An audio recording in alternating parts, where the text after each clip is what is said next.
Hello बच्चों, स्वागत है आप सभी लोग को आज का इस प्यारा सा सेशन फिजिक्स की क्लास में।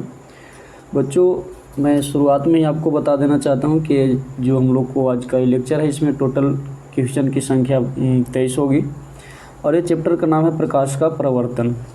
यहाँ से भी परीक्षा में कुछ क्वेश्चन पूछने की संभावना होती है जो परीक्षा का दृष्टिकोण से महत्वपूर्ण सवाल है। तो चलिए पहला क्वेश्चन शुरुआत करते हैं। गोलीय दर्पण की फोकस दूरी उसकी वक्रता त्रिज्या की क्या होती है? ऑप्शन ए में है आधी, दुगनी, तिगुनी या चौथाई कितनी होती है? तो बच्चों इसका राइट आंसर हो जाएगा गोलीय दर्पण की जो फोकस दूरी होती है उसकी वक्रता त्रिज्या की आधी होती है। ऑप्शन नंबर ए हो जाएगा सही आंसर। चलिए नेक्स्ट सवाल की ओर चलते हैं। अगला क्वेश्चन में कह रहा है सोलर कुकर में व्यवहार किया जाता है। बच्चों बताओ सोलर कुकर में किस दर्पण का उपयोग किया जाता है? ऑप्शन ए में है अवतल दर्पण, बी में है उत्तल दर्पण, सी में है समतल दर्पण और डी में है परवलयिक दर्पण। तो बच्चों आप लोग को पता होगा कि सोलर कुकर में किस दर्पण का उपयोग करते हैं, हम लोग क्लास में पढ़े थे। तो ऑप्शन नंबर क्या हो जाएगा? ए, अवतल दर्पण का उपयोग हम लोग किस में करते हैं? सोलर कुकर में करते हैं। चलिए अगले सवाल की ओर। नेक्स्ट सवाल में कहता है आपसे क्वेश्चन नंबर 3, हजामत बनाने के लिए व्यवहार किया जाना चाहिए। बताओ हजामत बनाने के लिए किस दर्पण का उपयोग करते हैं हम लोग जिसमें सीधा प्रतिबिंब बने, बड़ा प्रतिबिंब बने, है ना, व्यक्ति को तब साफ साफ दिखाई देगा। इनकी कह रहा है आपसे कि किस दर्पण का व्यवहार किया जाना चाहिए। फर्स्ट में है उत्तल दर्पण, सेकंड में है अवतल दर्पण, थर्ड में है नीचे में कह रहा है समतल दर्पण और डी में है उत्तल और अवतल दोनों प्रकार के। बच्चों इस क्वेश्चन का राइट आंसर हो जाएगा अवतल दर्पण। ऑप्शन नंबर बी हो जाएगा राइट आंसर। चलिए नेक्स्ट सवाल की ओर। क्वेश्चन नंबर 4 में कर रहा है मोटर चालक के सामने दर्पण यानी साइड मिरर में लगा होता है, वह किस दर्पण में लगा होता है? यानी बच्चों कहने का मकसद है मोटर गाड़ी के साइड मिरर में जो दर्पण होता है वो किस दर्पण होता है? अवतल दर्पण, उत्तल दर्पण, समतल दर्पण। तो बच्चों इसका राइट आंसर हो जाएगा उत्तल दर्पण।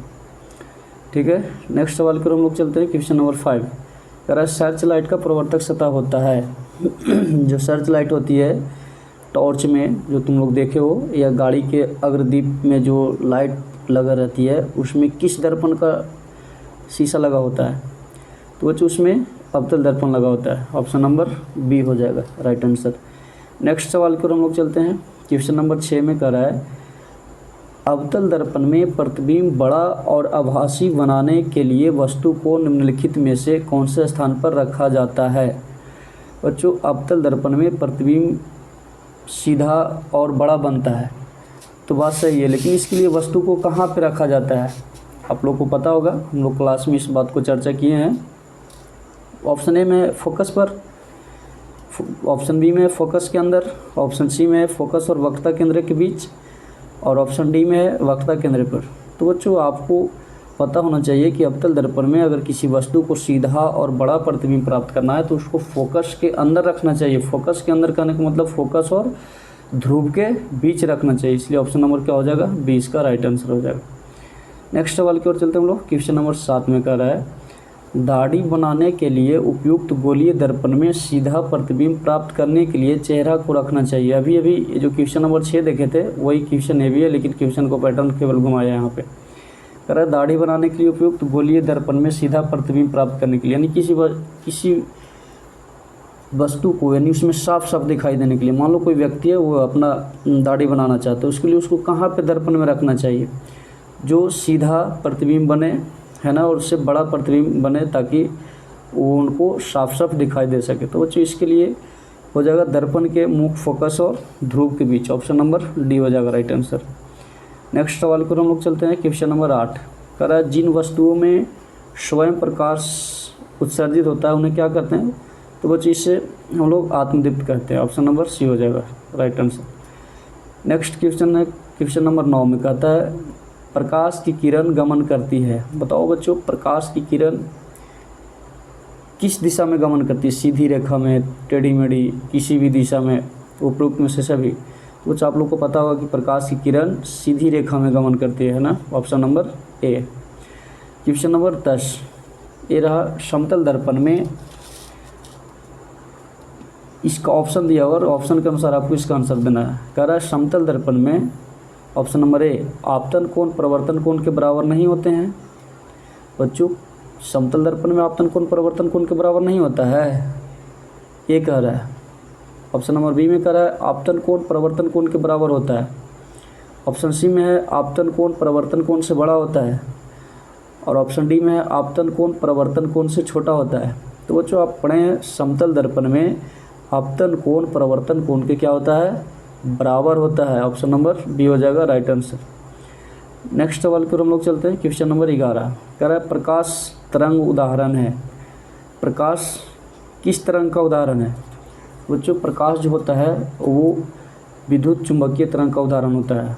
ऑप्शन नंबर बी हो जाएगा इसका राइट आंसर। क्वेश्चन नंबर 12 कह रहा है प्रकाश के प्रवर्तन का नियम सत्य है। यानी जो प्रकाश का प्रवर्तन का नियम है बच्चों आपतन कोण परिवर्तन कोण के बराबर होता है, जो नियम है वो कह रहा है केवल समतल दर्पण के लिए है, केवल अवतल दर्पण के लिए है, केवल उत्तल दर्पण के लिए है, या सभी परावर्तक सतह के लिए। तो बच्चों जो भी परावर्तक सतह होगा उस सब पर नियम लागू हो जाएगा, आपतन कोण परिवर्तन कोण का क्या हो जाएगा, बराबर हो जाएगा। यानी सभी परावर्तक सतह पर ये नियम लागू होगा। ऑप्शन नंबर क्या हो जाएगा, डी हो जाएगा इसका राइट आंसर। नेक्स्ट सवाल को हम लोग चलते हैं। Question number 13। क्वेश्चन नंबर 13 में कहा गया है आपतित किरण और अभिलंब के बीच के कोण को क्या कहते हैं? बच्चों जो समतल दर्पण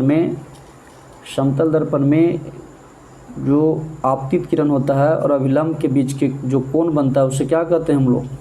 तो बच्चों उसको हम लोग बोलते हैं आपतन कोण। क्या बोलेंगे हम लोग, आपतन कोण। Option number B.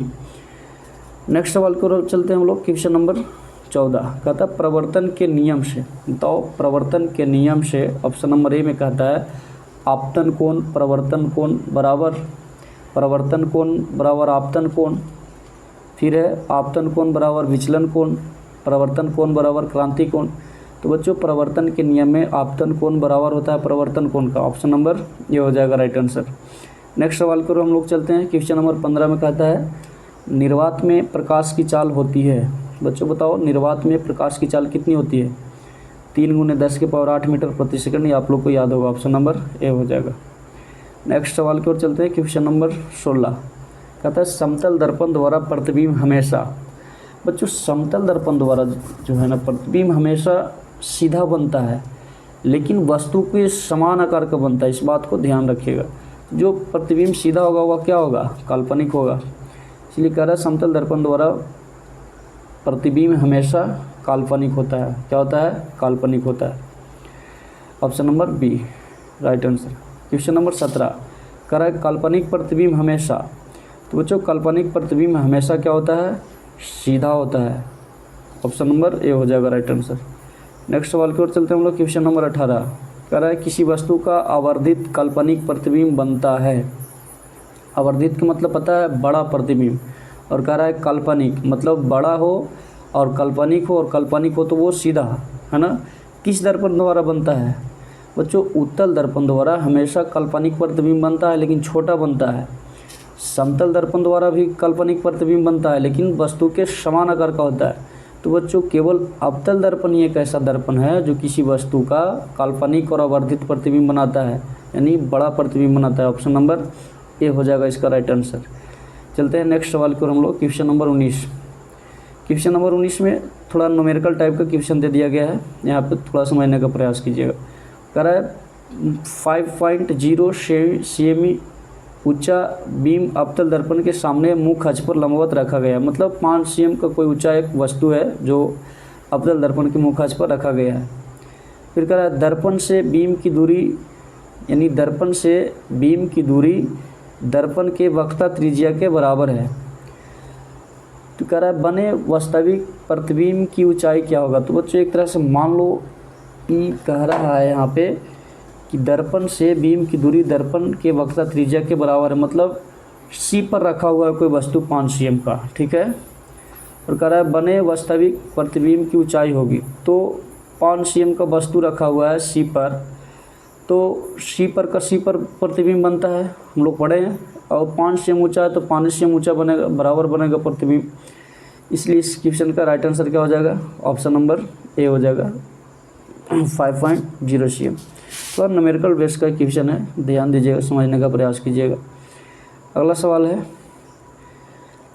ये भी न्यूमेरिकल टाइप का है, इसको केवल आप ध्यान दीजिएगा, एक बार पढ़ करके देखते हुए चलिएगा। कह रहा है किसी बीम का अवतल दर्पण में बने प्रतिबिंब का आवर्धन 1 है, तो दर्पण के ध्रुव से प्रतिबिंब की दूरी क्या होगा। तो बच्चों इसको आप केवल आंसर एक बार देख लीजिएगा, राइट आंसर हो जाएगा बी 2f के बराबर। न्यूमेरिकल बेस्ड टाइप का क्वेश्चन है, थोड़ा ध्यान दीजिएगा एक बार।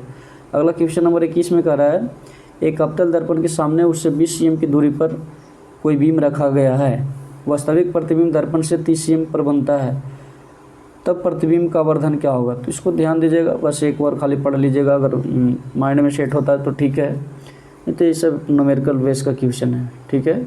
इसका राइट आंसर हो जाएगा बच्चों, क्वेश्चन नंबर 21 का राइट आंसर हो जाएगा -5a। चलते हम लोग नेक्स्ट सवाल की ओर। में बीम यानी वस्तु फोकस के भीतर है तो उसका प्रतिबिंब बनेगा। बताओ बच्चों, फोकस के भीतर कहने का मतलब फोकस और ध्रुव के बीच है, तो उसका प्रतिबिंब कैसा बनेगा, और वो भी अवतल दर्पण में। तो बच्चों एक तो प्रतिबिंब काल्पनिक बनेगा और आवर्धित बनेगा, मतलब बड़ा बनेगा। ऑप्शन नंबर बी हो जाएगा इसका राइट आंसर। नेक्स्ट सवाल की ओर चलते हैं हम लोग, और ये आज का इस लेक्चर का लास्ट सवाल है। कहता है एक उत्तल दर्पण में बना प्रतिबिंब हमेशा होगा। एक उत्तल दर्पण में बना प्रतिबिंब हमेशा होगा। बताओ उत्तल दर्पण में हमेशा कैसा प्रतिबिंब बनता है।